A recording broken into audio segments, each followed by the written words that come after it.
विनायकं गुरुं भानं ब्रह्म विष्णु महेश्वरान् सरस्वती प्रणम्यादो सर्वकार्यार्थसिद्धये।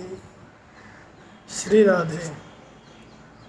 गणेश जी को हम दूर्वा क्यों चढ़ाते हैं, आज इस पर हम लोग चिंतन करेंगे।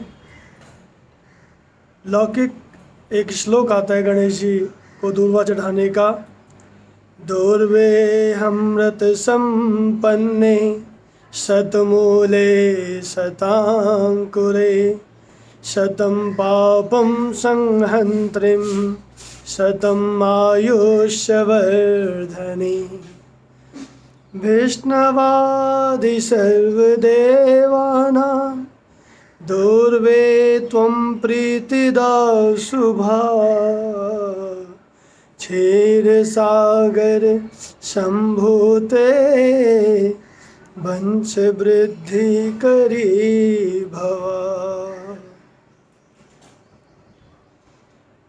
ऋषि महात्मा कहते हैं दूर्वा एक प्रकार की औषधि है जो हमारे लिए अमृत का काम करती है।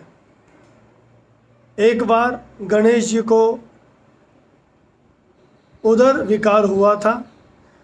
गणेश जी को पेट में अनलासुर को भक्षण करने के कारण जलन उत्पन्न हुई थी, जिसको शांत करने के लिए ऋषियों ने 21 दूर्वा की एक गांठ 21 बनाकर गणेश जी को खाने के लिए दी, जिससे गणेश जी की उदर अग्नि शांत हुई, पेट में जो जलन हो रही थी वो शांत हुई।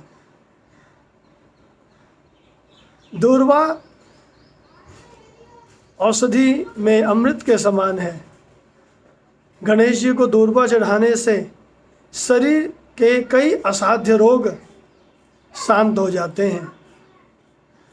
पेट में कब्ज की शिकायत हो, पेट में एसिडिटी हो, गैस हो, पित्त की पीड़ा हो, वात की शिकायत हो, त्वचा का रोग हो,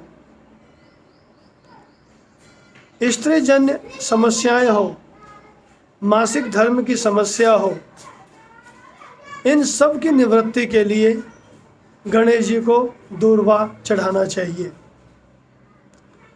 क्योंकि गणेश जी ऐसे देव हैं जो हर प्रकार के कार्य को सिद्ध करते हैं। गणेश जी को दूर्वा चढ़ाने से आयुष्य की भी वृद्धि होती है। शतम आयुष्य वर्धनी, व्यक्ति 100 वर्ष तक चिरंजीवी होकर जीता है।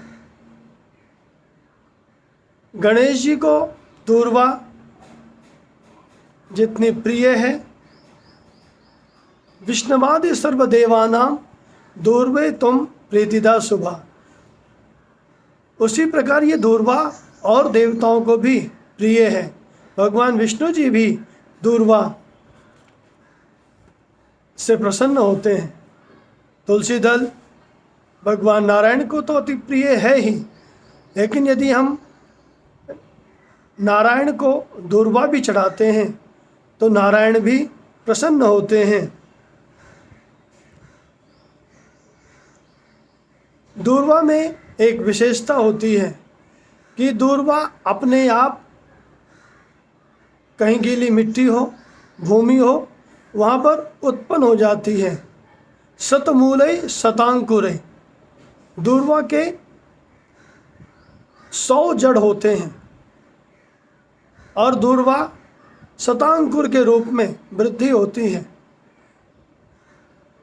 यहाँ पर एक विशेष दूर्वा की खासियत है कि यदि किसी को संतान नहीं हो रही है, संतान बार बार गर्भ ठहर कर गर्भ गिर जाता हो,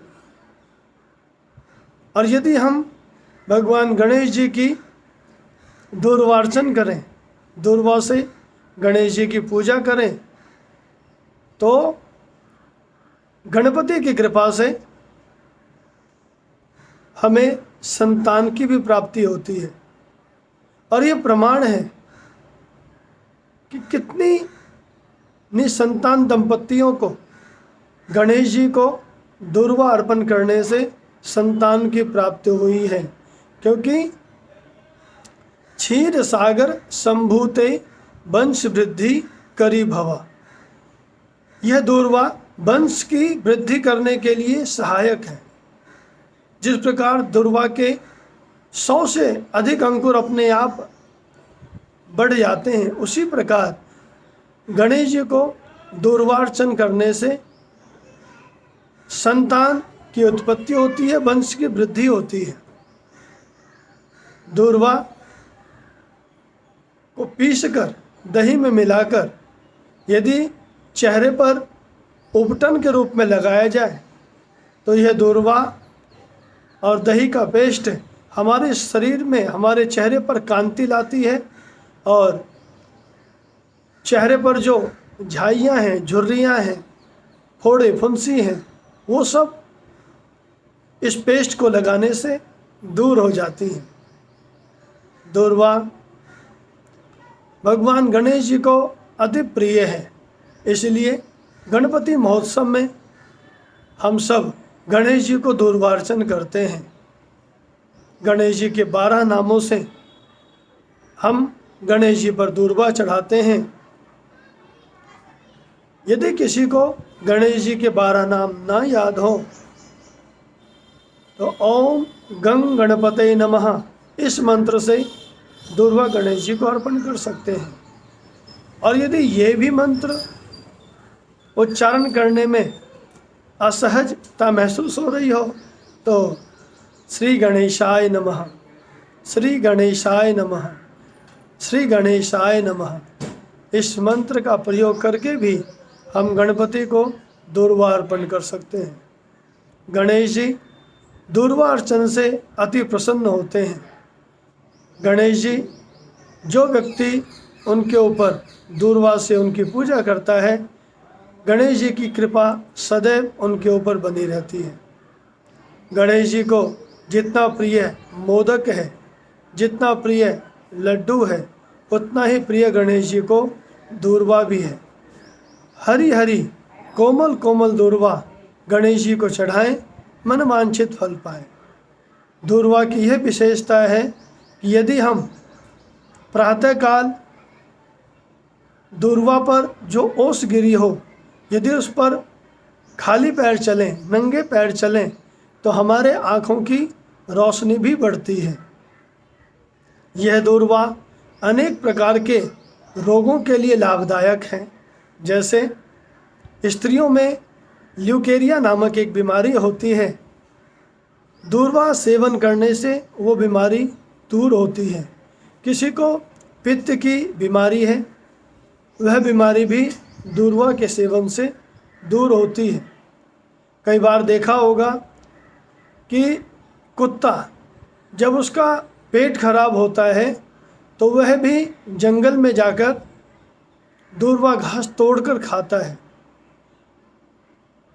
तो यदि पेट की किसी प्रकार की भी समस्या हो, और आजकल तो एक पेट की चर्बी बढ़ने की शिकायत बहुत आ रही है और ये समस्या भी बहुत ज़्यादा है, यदि दुर्वा का नियमित सेवन किया जाए तो पेट की चर्बी, पेट की बीमारी, पेट के रोग सब दुर्वा सेवन करने से दूर होते हैं। दुर्वा खाने में कसैला और हल्का मीठा होता है। इस दुर्वा का प्रयोग हम किसी भी प्रकार कर सकते हैं। इस दुर्वा का प्रयोग मिश्री के साथ भी किया जा सकता है। दुर्वा चढ़ाने का एक वैदिक मंत्र आता है, ओम कांडात कांडात प्ररोहन्ते परुखाः परुखस्परि एवाने दूर्वे प्रतनुसहस्रेण सतेन च। यह वैदिक मंत्र भी हमें यह इंगित करता है कि यदि हम गणेश जी को दूर्वा चढ़ाते हैं तो हम न केवल निरोगी होते हैं, चिरायु होते हैं, रिद्धि सिद्धि की हमके ऊपर कृपा होती है, बल्कि गणेश जी की कृपा से हम शतायु भी होते हैं।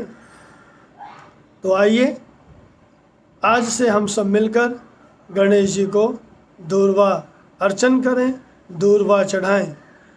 बोलिए गणपति भगवान की जय।